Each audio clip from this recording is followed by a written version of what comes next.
Welcome back to the Late Aesthetics Show, the podcast where we challenge the status quo in aesthetics and bring you the real conversations the industry sometimes avoids.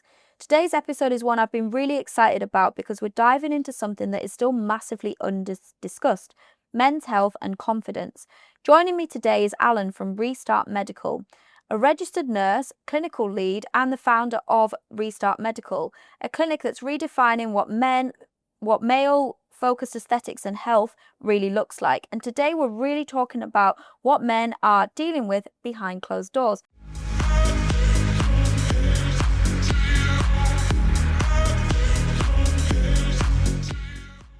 So welcome, Alan. Hello, it's a pleasure to be here. It's so great to have this conversation because I think, we've done a few episodes of the Late Aesthetics Show now, and we often talk about, men are getting more involved in aesthetics, they're doing more for their health, their appearance, etc. But it's still like a skated over topic. Yeah. Whereas today we're going to dive deep into how men within the aesthetics industry really ask for and perform. Yeah.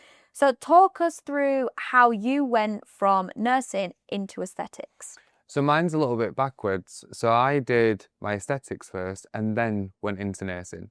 So the reason why I went into nursing after doing my aesthetics is to get a general understanding of human anatomy, to upskill further, but then equally just to provide that extra layer of safety as well. So that was my aesthetics to nursing journey. And then I've been in aesthetics since I was 18 and I'm now 33 years young. Yeah, so it's been a while. It has, yeah.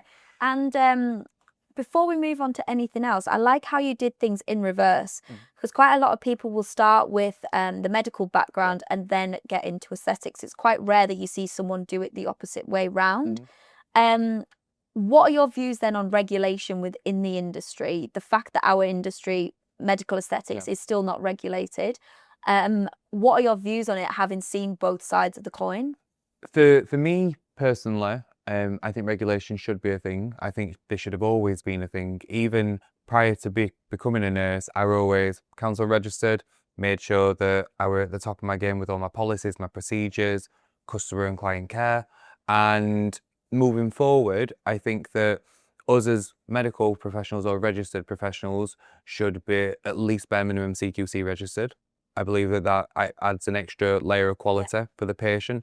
And then moving forward, for anyone who's not medically trained, they should be on some form of pathway to get them all to the same standard, because the training equally is so unregulated and it's a one-day course most of the time now, which is unfortunate. And it is good to see that Scotland definitely are leading the way with regulation, and England next to follow, definitely. Yeah. When that'll happen, we still obviously don't have any clear guidelines, but it's good that that conversation is now actually getting to the point where something's happening. Yes. So let's get into your clinic and the types of patients that you see. So you're typically a male-led, male-focused clinic. Yes. What type of patients do you tend to see, and what are your patients asking you for? So a typical patient tends to be a straight male. Most of the time they work in trades. So straight away, that's not part of what I'm presuming you would have presumed. Yeah. So that's one thing. And most of the time they're looking, apart from the intimate health, skin. Yeah. A lot of men don't want to go down the road of having Botox or fillers. They want something that's natural, discreet, but still makes them feel more confident. Yeah. So I would say definitely laser me, which is a non-ablative laser. And then looking at things like skin boosters, microneedling, minimal downtime treatments that still give that nice fresh look. Absolutely. And how much do you think that you mentioned that a lot of the patients that you see are typically working men, the men with a predominantly men-led job, right? Yeah. How much do you think that confidence then relates to physical appearance? I think it's embedded in every individual that when you look good, you feel good. But I think that having these sorts of treatments encourages people to walk in a particular way, carry yourself better, wear different clothes, and feel more you. Yeah. Politely. It's true. And then you be the best version of yourself as well. Do you think that men are being more open about the types of treatments that they're having? Or do you still think there's a bit of taboo? Like, for example, women, we like to speak about, we've had this facial, have you tried that new treatment, etc. Is that culture now happening with men, or Not I'd say very, very slowly.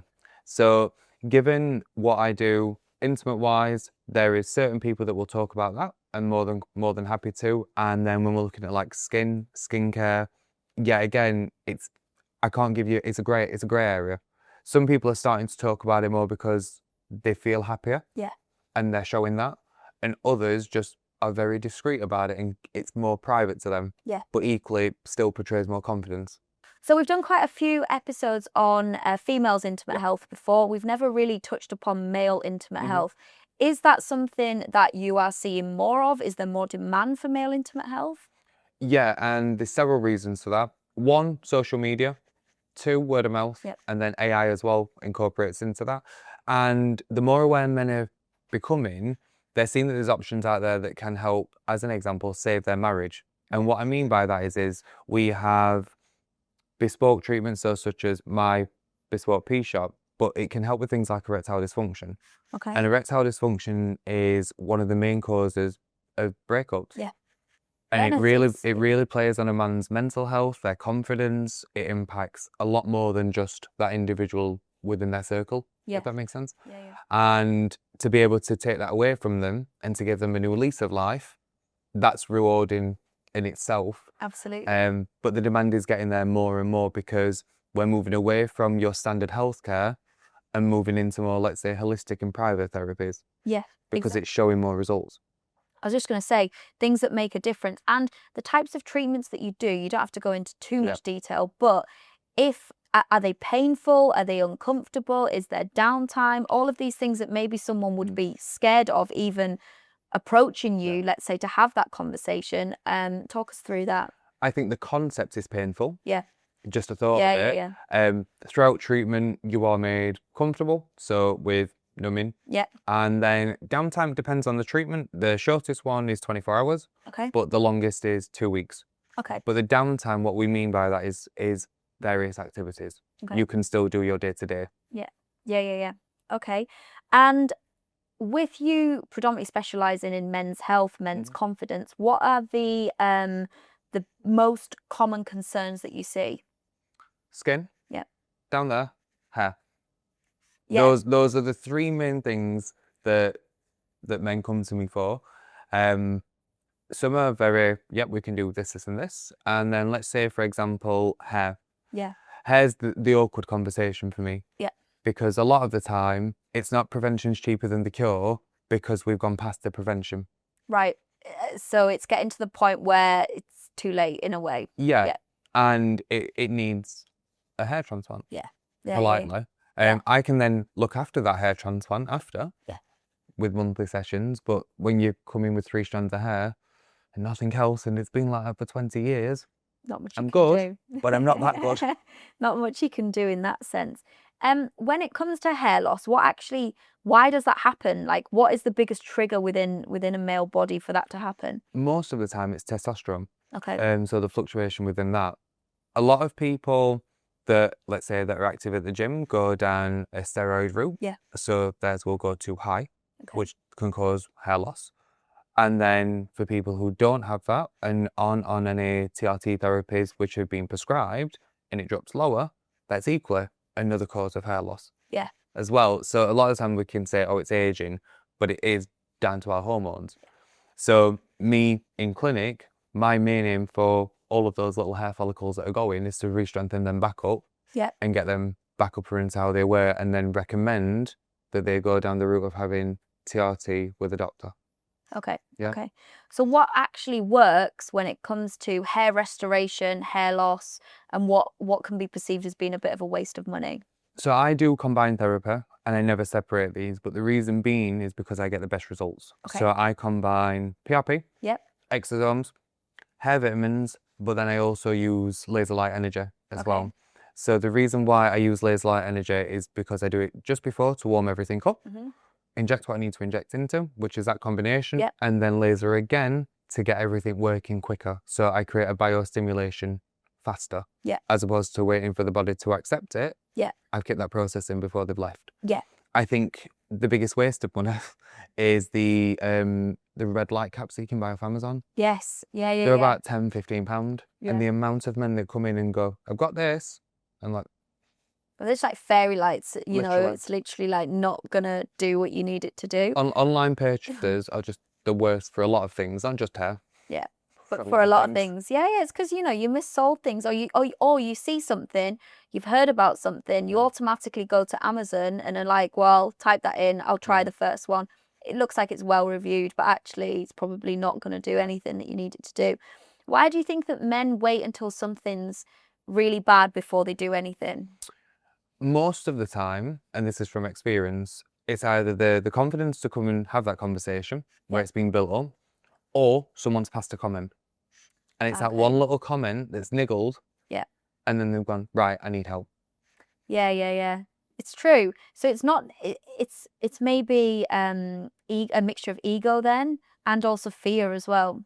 I'd say more fear. Yeah. Because then when they come into clinic, even being within a clinic is a scary concept because they've never been in one. Yes. And they portray or perceive a clinic as a female dominant. As a very feminine, environment, yeah. And then equally like coming to a male practitioner, that'd equally be alien because they're like, is this not a woman's job? And I'm like, no, it's everyone's job in that sense. So it's about making it all inclusive. Absolutely. Do you think that men then care more about their appearance than they would openly admit? 100%, yes. Yeah. You see that definite day in, day out. Yeah. And do you think that they're scared because they don't really know what they need to do? Like everyone ages, right? But maybe they just don't know where to go, or you know what products to use, what skincare products to use, or anything like that. Even well, to give you a really good example, if I say, "Do you wear SPF?" their answer is, "What's that?" Yeah. So something. Or I'll wear it on holiday. And it's because the wife slaps it on. Yeah. As an example.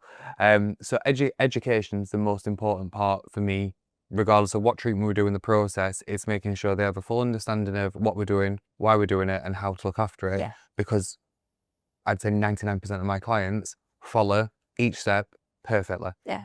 And then when we're looking at skincare, something as simple as like a cleanser is alien. It's normally cold water. Yeah. I wash my face with water. It's as long as the water hits, we're fine. Yeah. And it's right, okay, let's strip it back, and this is why this is happening, this is why that's happening. But like when we're talking about skin, I turn away a lot of people for treatments most of the time because I'll look, and if someone's got a bit of acne, what do you use? Beef tallow? I'm like, right, okay, that's going to make it worse. What do you use skincare wise? Just that, day and night. I'm like, right, okay.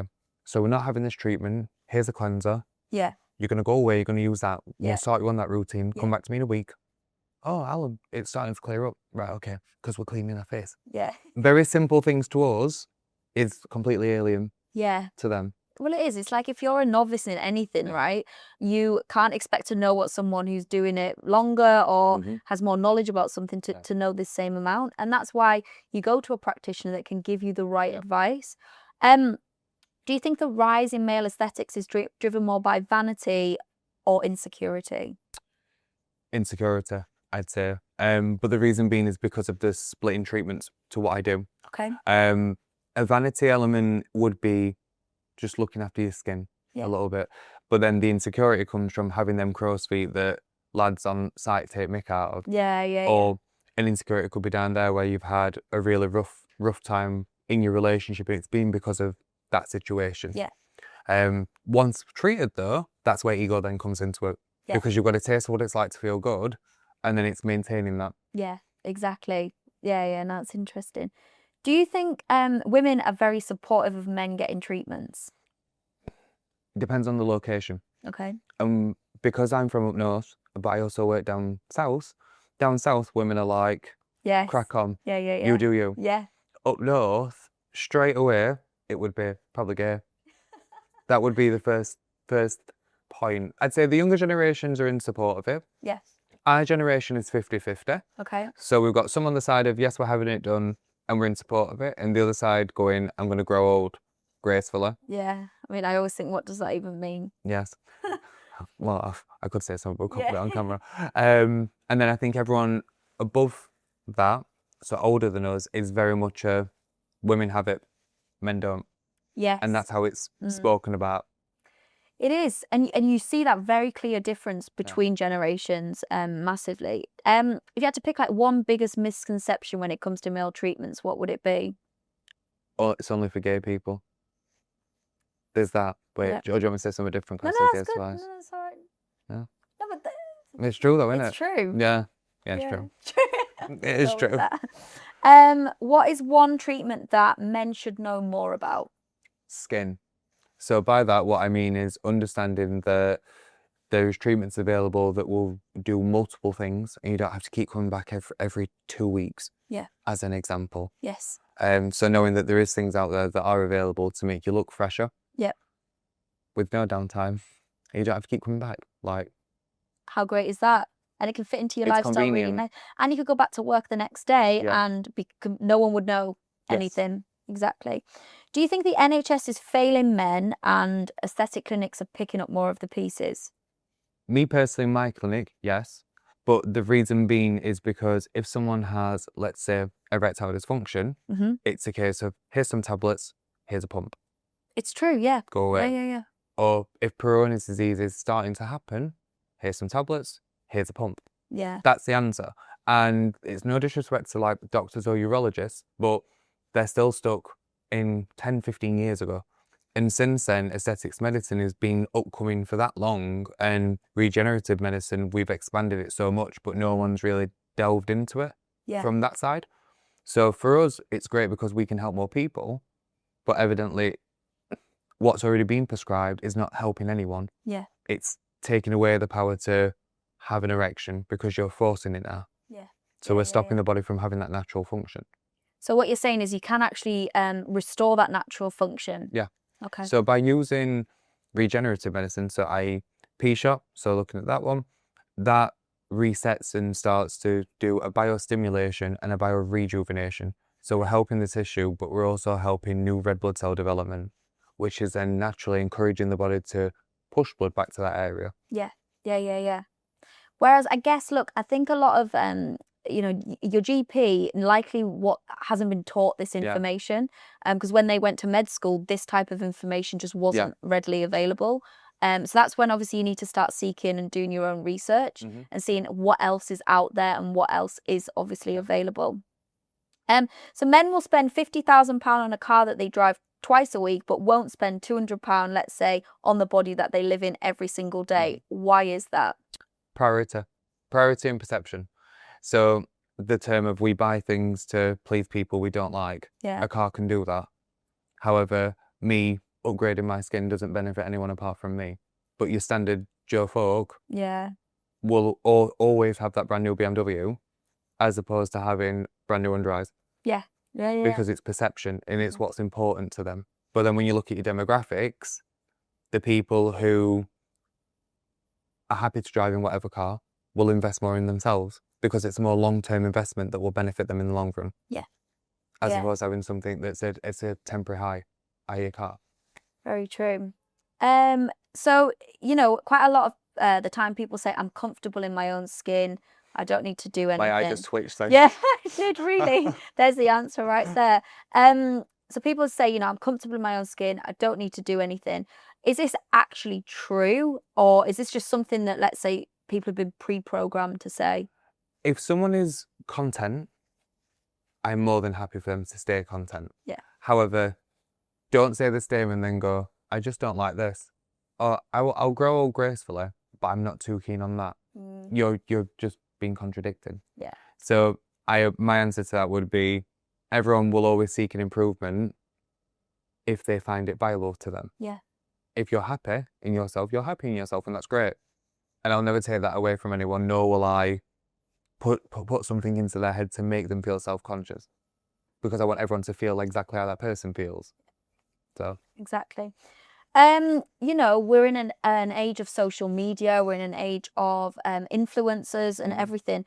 Do you think we're entering an era where men feel pressure to feel perfect and look perfect too? I'd say that social media has a massive impact on how men feel in general, because when they start to search for things now, or even like a conversation, the phone picks up on it and it starts to show them ads, which is normally where my face pops up. Be like, hiya, I'm here now, because you just Googled boxers. Yeah. So I think the pressure is there because it's in front of them, and a lot of people have no control over the ads, what they see. Yeah. I think that when we look at like TV shows now, I think we've gone past that era of one watching TV. Yeah. A lot Well, of I us mean, now the listen TV to stats is down completely. yeah, like we're more audiobooks or we download things Yeah. and just listen to them. Yeah. But I'll quote Geordie Shore. You remember when Geordie Shore first came on? Yeah. Everyone wanted a particular look to be like one of them, because back then that was a peak show. Yeah. And now it's we don't watch it, and we have the power just to flick and scroll through. So no one really analyzes it anymore. It's when you start to do your Googling or your conversations with people when the phone will go, this is your content, or this will help you fix your content. Yeah, exactly. So do you think social media is making men feel more insecure? I think it's giving them options to help their insecurities. I'll backhand answer that. Yeah. A lot of men are insecure about a lot of things, and it could be not even just on the topics of this, it could even be financial, as an example. True. So you start looking at financials and you'll start to get finance companies come up. Mm-hmm. Or you want a new car. Oh, look, that car that you just searched for, there's a deal on that now. Yeah. So it's all down to, dare I say, the phone amplifies how you feel. Yeah. It's actually a very, very valid point that, you know, we should be taking into consideration. If we look at how the industry's developed, even since when you first entered it at the age of 18 to what it is now, where do you think it's going in 5 years' time? If regulations are in place, I say no, let's restart that. If people are homing on what they specialise in, I think it'll grow significantly. When you have a lot of people that do a lot of things and don't home in on it, it's a free for all. Yeah. So I think where it's leading, especially in my field, things are developing constantly. So there's a couple of things that we spoke about off camera, what's coming up where no one else is doing it. So to be part of that and to watch it grow, it can only get better for the patients. Yeah.